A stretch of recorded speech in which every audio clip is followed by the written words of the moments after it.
Hello, I'm sure you can already hear me. So, yeah, my name is Mart-Mari. I am going to talk a little bit today about my English book. Okay, this thing. It takes like 3 seconds, and it will say you're already live, and then it will suddenly pop up a message and say you're live now, and then you're like, okay, what was I before then? But okay, yeah. So today I want to talk about my English book. It is called 80 Kilos of Shame, and it is about the struggles that I've had to maintain my 80 kilogram weight loss. But it's more about the emotional struggles than the physical struggles, really. It's a book on introspection, it's a book on shame and hurt and judgment and so much more than just the physical process of actually being on a diet and exercising. And yeah, so how did this book come to be? Because I'm a mom of four. I'm 40 years old, and I'm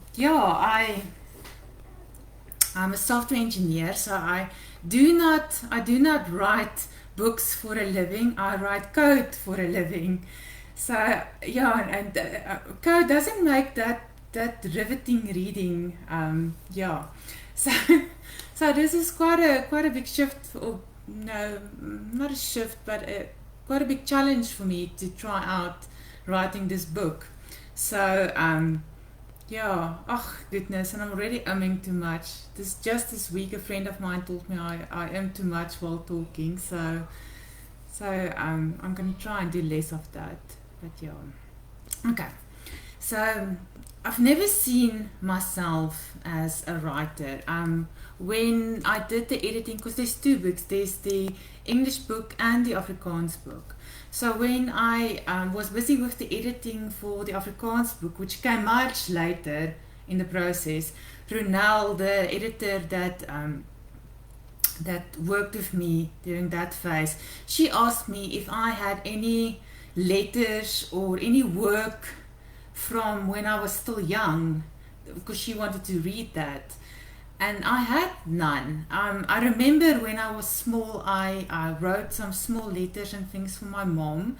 And then there was once in grade 7 that I wrote a letter to my parents, but I got into so much trouble because of that letter, and I can't remember ever writing anything again after that letter.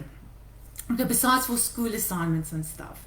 So yeah, I've had a teacher, one of my English teacher from high school, that read my book, and she commented on my speeches and things that I wrote, but I can't remember much of that, and it was definitely not as heartfelt writing as the writing of this book was.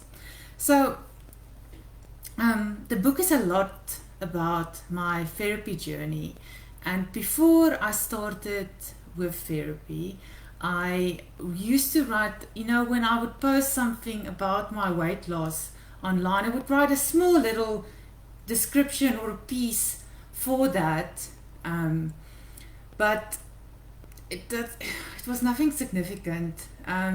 So during the course of my therapy journey, there used to be journaling assignments that were given to me to do, and I used to joke about those journaling assignments, saying, "Yeah, right, whatever," as if I'm ever going to be doing that. But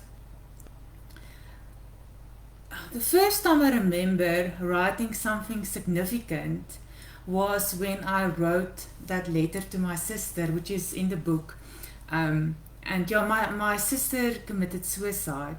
So the letter that I wrote was to get some of my anger out towards her. And I wrote that one evening, one Friday evening, early Saturday morning. I sat up and I wrote this letter, and it was the first time it felt to me like this pressure cooker that's been building up pressure for a long time, and just suddenly it just exploded.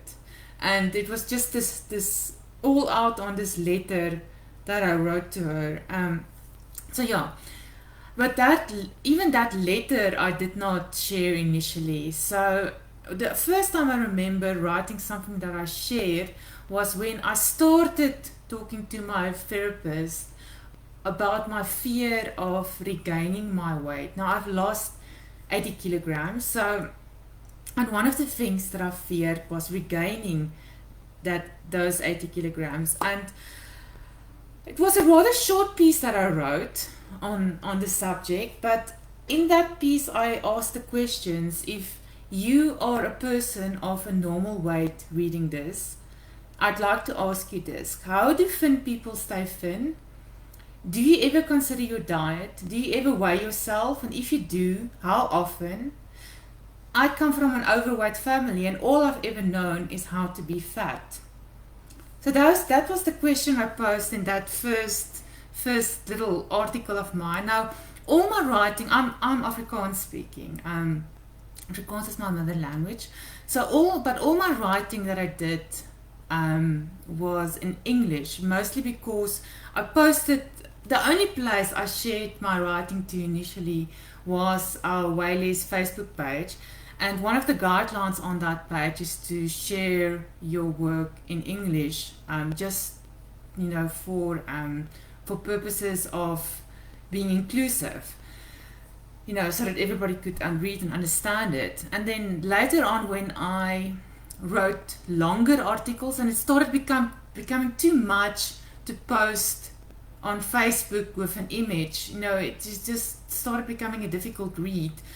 I posted to Medium, and one of Medium's requirements, if you want to publish your article on Medium, then you've got to write it in English, because they moderate the articles going on Medium. So all my writing was in English, and it never occurred to me to write in Afrikaans. I mean, I just wrote in English. That's just what I did. So I continued with my writing, although I feel those initial articles and things were quite poor. But that didn't stop me. So I felt,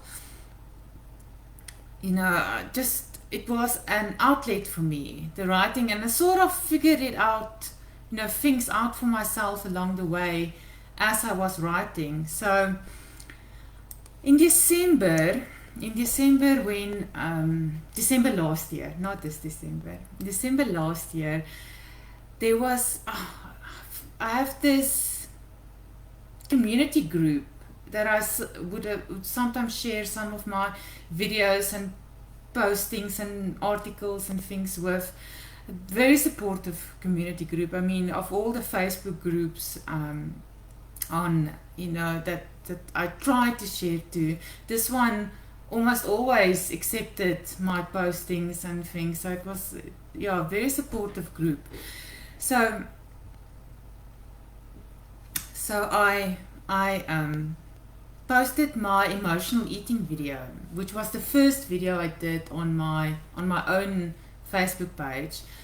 I did 4 other videos before that, but they were all on my private profile. Yeah. So I received a comment on my emotional eating video from a lady called Boo. She wanted to meet up with me, and I mean, this is a local area group that I post to, and I stay, obviously I stay in the area. So I agreed to meet up with her, which was something that happened, that still happens quite often, where I meet people up in person or to just discuss their weight and their challenges. So I agreed to meet up with Boo, and then thinking that we're probably going to be talking about weight, because that's mostly what I talk about when I meet up with people. So I agreed to meet her at a local coffee shop here, and that day, Boo didn't want to discuss her weight. She wanted to discuss the possibility of a book. She felt, after watching my emotional eating video and reading some of my articles and things, that she felt I had a book in me. And at that stage, I haven't even been considering a book at all. not, yeah, not even remotely. So when she said that to me, the first thing I thought like, yes, I have no idea how to write a book. I mean, I'm not going to be able to ever figure this out, and I don't think I had enough words, enough in me to fill a book. But she was like, no, don't worry. I've got some contacts. I'll get you in touch with the right people, and it's gonna be fine. And and she had just who became it's a very good motivating friend to me. So she helped me whenever I felt like I just want to give up and I don't want to do this anymore. And she would try to motivate me a little bit and keep me going and things like that. So yeah. So in January this year, I did my first one-on-one writing course with a potential publisher, and that was interesting because obviously I mean I don't have, my writing style is incredibly simplistic. So and because I was writing in my second language, I felt like I was at a disadvantage to other writers, that my work wouldn't be so good and everything. So I enrolled for this writing course. I first had the one-on-one writing course where we worked on things like the turning point, which is also in my book, and we started touching on the blurb, which is the back page. So that's some of the things we started on in the course. And then in February, the first week in February, I joined a week-long writing course where I met up with 3 other writers, potential writers. That's Tandy and Caroline and Fiona. So these 3, they proved quite instrumental to the writing of my book, because they would offer advice and help and just became soundboards to me as I was writing, and they would critique some of my writing, and that was, yes, that helped greatly. So by March I felt that I had enough to submit for a publisher.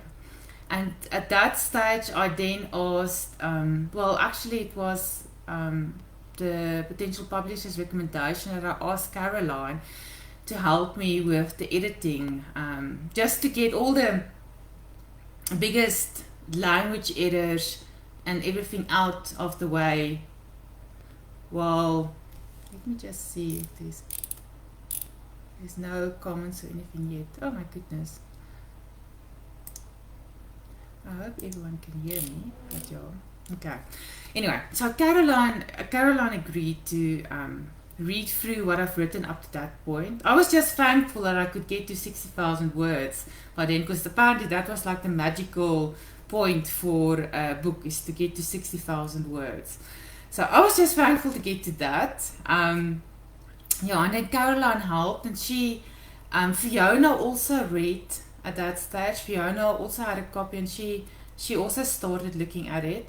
So Caroline did some of the language editing, and Fiona helped with some of the story layout and structure and possible missing gaps and things. And Fiona was also the one that recommended the okay, but that came later. Maybe I should tell that later. So at that stage, Caroline was like, no, this book is not nearly good enough to submit to a publisher. I mean, there's just too much errors, there's so many gaps, there's so many things still missing, and it's not on standard at all. So and I felt quite bad. So I thought it was quite good at that stage.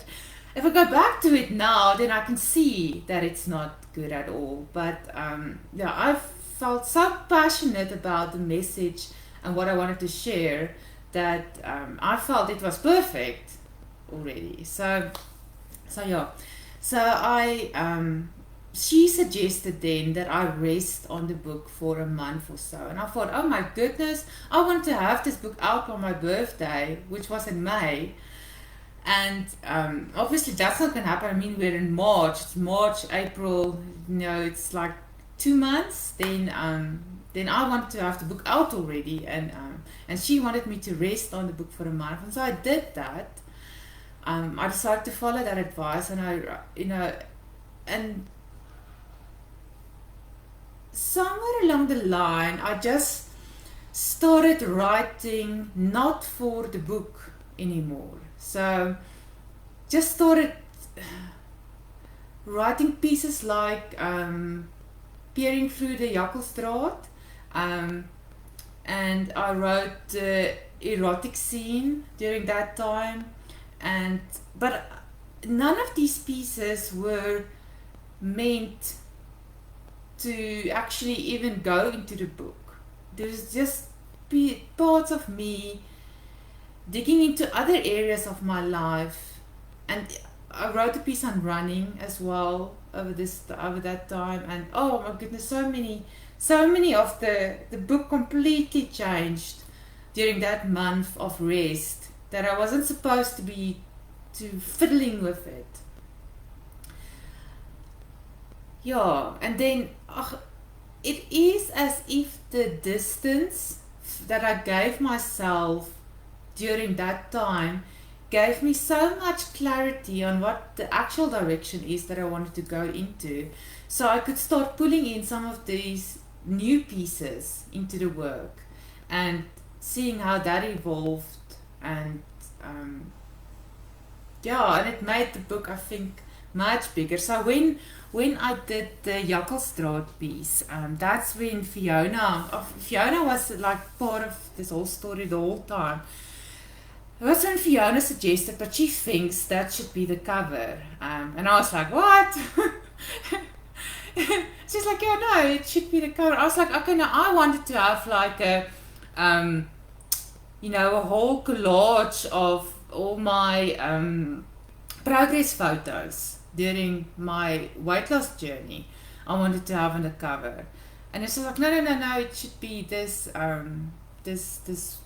fencing that should be on the cover.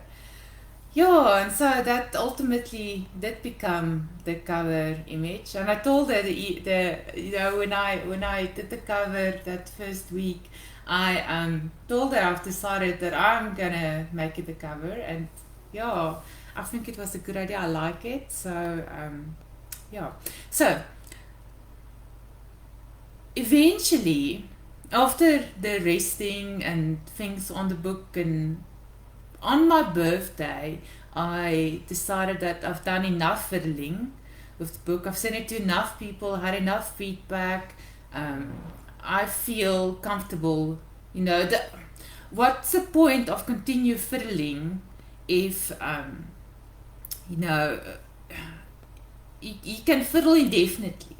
So I decided I'm going to submit it to the publisher on my 40th birthday, which is almost like, it was a goal that I set for myself, and it was like almost like a birthday present to myself. So I submitted the book to her, and then she let me know that she's going to need about 2 months before she will be able to look at it, because she's just too busy. So during that time, I said in the Afrikaans video as well last week, during that time, Brent, a friend and a colleague of mine, an ex-colleague of mine, he suggested, well, start writing the Afrikaans then. And I thought it was a brilliant idea when he suggested it. And I started immediately writing the Afrikaans version, that very same Saturday. It was a Saturday. I was busy cleaning my bathrooms, and I almost rushed the finishing of that, and then I started writing the Afrikaans version. In the Afrikaans version, because I had to go for paragraph by paragraph through the English version, I almost, it immediately gave me an opportunity to edit a bit more on the English version, and finding spaces where I've maybe repeated myself too often, and yeah, so that was actually a great opportunity to refine the English version as well.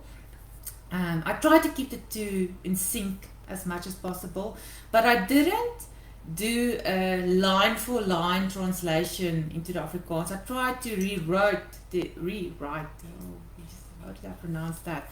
I tried to rewrite the Afrikaans version rather, so that it's got its own flavor and personality. Now both books have their own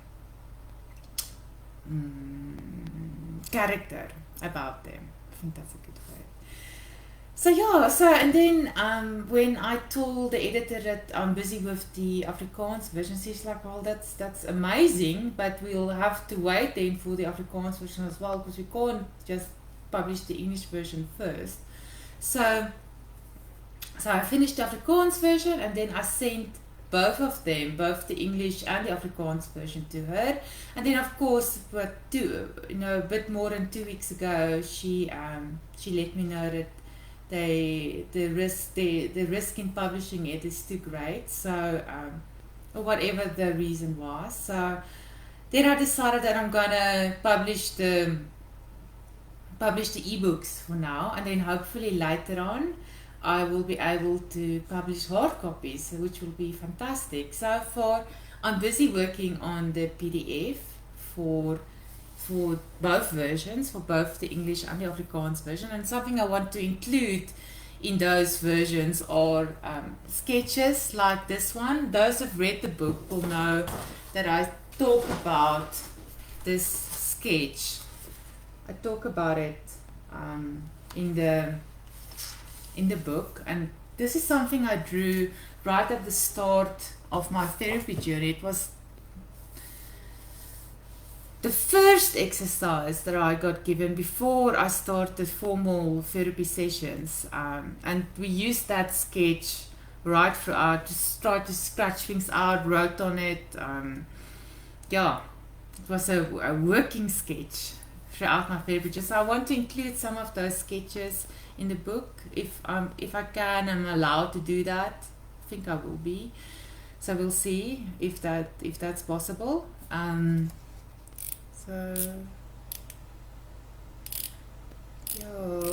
Sorry, I saw there was one comment and I wanted to read it, and then I cannot see it. But yeah. Okay. Oh yeah. So, and then over the holiday I have plans to start recording an audiobook. Don't know if we'll do the English or the Afrikaans version first. The biggest concern I've got with the recording of the audiobook is that I want to do it myself, but I'm scared that I'm gonna have to interrupt it too often, because the book is extremely emotional. It is a very personal story, and I think some of the parts are going to be really difficult to read, never mind record. So I don't want to say too much about the audiobooks, because I don't know if it's even going to happen, but I want to try and see how it goes, and see if I can actually do it. So yeah, so that's the story of how the English book came to be. So I'm still a software engineer. That is still my job. That's still what I'm doing. I still write code for a living. I don't write books for a living. This is my first book. I tried not to over edit the book either, because I am a second language speaking English person, and that's what I write as well. I didn't have a ghostwriter or someone that wrote the book for me. I wrote it myself, and that's what you're gonna get from me. That's the flavor of my English. so yeah, and some of the things, even in the Afrikaans version, when we, like, Ronald would leave the letters and the things that I wrote, for example, to my sister, she would try and leave those as rough as she could in order to not take away some of the rawness and honesty from it. So I tried to do the same for the English as well. I just took some of the swear words because they started getting a bit much. So yeah, but yeah. So yeah, the book is going to challenge you to think differently about weight and weight loss, and it's definitely going to open your eyes to the struggles of an obese person and what it's like to be obese and what the challenges are in your head and how easy it is. I would say it's easy to fall back into old patterns, and what you have to do to really process your emotional problems in order to maintain your weight loss. Yeah, it's gonna open your eyes to a lot of things. And it's not just about weight loss, it's so much more. It's about healing and growth and becoming a better person and forgiveness and learning to leave your past behind and dealing with your emotional issues. And oh my goodness, yeah, it's available on Amazon, still in ebook format. Once I get it printed, which hopefully won't be too many months from now, I hope, but yeah, then I'm looking forward to having hard copies available as well. So yeah, let me see if I can figure out if there are any comments, because this thing is very weird today. Comments. Okay. Today I'm not seeing any comments. I guess if you do have comments and if you do have questions, please feel free to ask and post it. So yeah, I hope you can download the book and enjoy it, and yeah, looking forward to hearing from you. You must have a wonderful Saturday further. Sleep well. Bye.